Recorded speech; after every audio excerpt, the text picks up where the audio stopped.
얼마 전 다카이치 총리가 한 발언이 수습이 안 되는 것 같아요. 네, 지난 7일 타이완이 공격받으면 일본의 존립 위기 사태로 규정해서 무력을 사용할 수도 있다는 취지의 발언 이후 파장이 걷잡을 수 없이 커지고 있습니다. 현직 일본 총리로서는 처음으로 타이완 문제에 대해 집단 자위권 행사 가능성을 구체적으로 언급한 건데요. 심지어 타이완이 중국 북경 정부의 지배하에 놓이게 된다는 예시를 제시했습니다. 이후 중국 외교관이 발언자를 참수해야 한다는 내용의 글을 게시하자 일본 정부에서도 선을 넘었다는 반응인데요. 게다가 20일부터는 미국 정부 고위 관계자들이 연이어 중국 비판 메시지를 발신하는 등 중일 갈등이 제3국으로도 확산할 조짐을 보이고 있습니다. 예, 베이징 김민정 특파원, 중국은 어떤 점에 이토록 일본에게 분노하는 겁니까? 중국에게 타이완 문제는 그야말로 국가의 핵심 중의 핵심 국가 이해관계라고 할 수 있습니다. 중화인민공화국 건국 이후부터 지금까지 역대 지도자들의 최대 수건 사업은 바로 하나의 중국에 따른 타이완 통일이라고 볼 수 있습니다. 그런 만큼 다카이치 일본 총리가 타이완 유사시를 일본 유사시로 간주하고 무력 분쟁 시 개입할 수 있다고 시사한 건 절대 받아들일 수 없다는 거죠.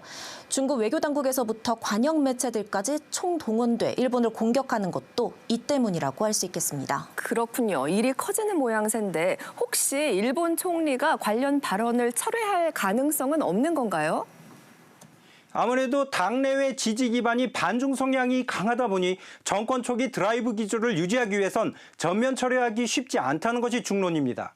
여기에 지난 18일 중국이 공개한 영상이 일본 내 반중 여론 격화에 불을 댕겼는데요.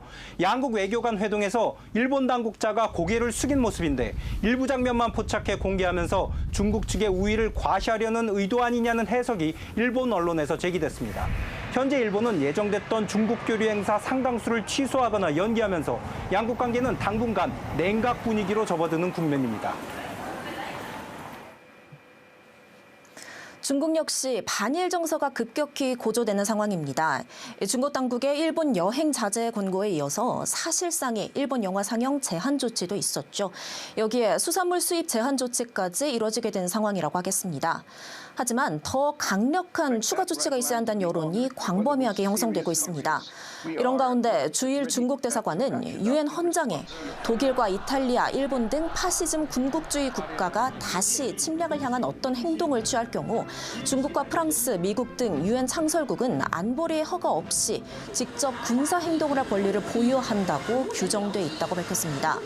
오사카 주재 중국 총영사의 참수 발언에 이어 일본을 강하게 압박하는 거친 발언들이 외교 당국에서 나오는 상황입니다. 지금까지 베이징에서 전해드렸습니다.